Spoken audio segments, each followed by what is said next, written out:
நடா புயல் மற்றும் மழையை எதிர்கொள்ள தேவையான முன்னெச்சரிக்கை நடவடிக்கைகளை தமிழக அரசு மேற்கொண்டு வருவதாக மாநில வருவாய்த்துறை அமைச்சர் உதயகுமார் தெரிவித்திருக்கிறார். நடா புயல் மற்றும் மழையை எதிர்கொள்ள தேவையான அனைத்து முன்னெச்சரிக்கைகள் குறித்தும் ஆலோசனைக் கூட்டம் சென்னை எழிலகத்தில் இருக்கும் மாநில அவசர கட்டுப்பாட்டு மையத்தில் நடைபெற்றது. தமிழக வருவாய்த்துறை அமைச்சர் எஸ்.பி. உதயகுமார், வருவாய்த்துறை செயலாளர் சந்திரமோகன் உள்ளிட்டோர் இந்த கூட்டத்தில் பங்கேற்றனர்.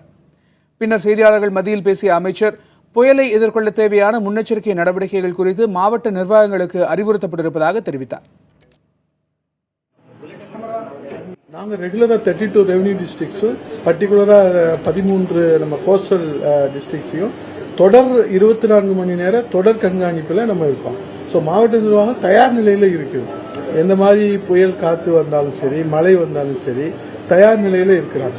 குறிப்பாக இந்த மாதிரி வேகமாக விண்டு காற்று வருகிற போது நமக்கு ஃபஸ்ட்டு நம்ம பார்க்க வேண்டியது இபி தான். ஸோ அவங்க தயார் நிலையில் இருக்கிறாங்க. பிரெட், பிஸ்கட், பழங்கள் இதை தேவையான அளவு இருப்பு வச்சிருக்கோம். ஒவ்வொரு மாவட்டங்கள்லையும் இருப்பு வச்சிருக்கோம். அதே போல் ரைஸு இதுவும் நம்ம கிச்சன், காமன் கிச்சன் ரெடி பண்ண சொல்லியிருக்கோம் எல்லா இடங்களும். குறிப்பாக கடலூர் மாவட்டம், நாகப்பட்டினம், சென்னை முதற்கொண்டு கார்பரேஷனில் தயார் நிலையில் இருக்கிறாங்க காமன் கிச்சன். அது போக சமைக்காம உடனடியாக கொண்டு போய் சேர்க்கறதுக்கும் அதுவும் தயார் நிலையில் இருக்குது.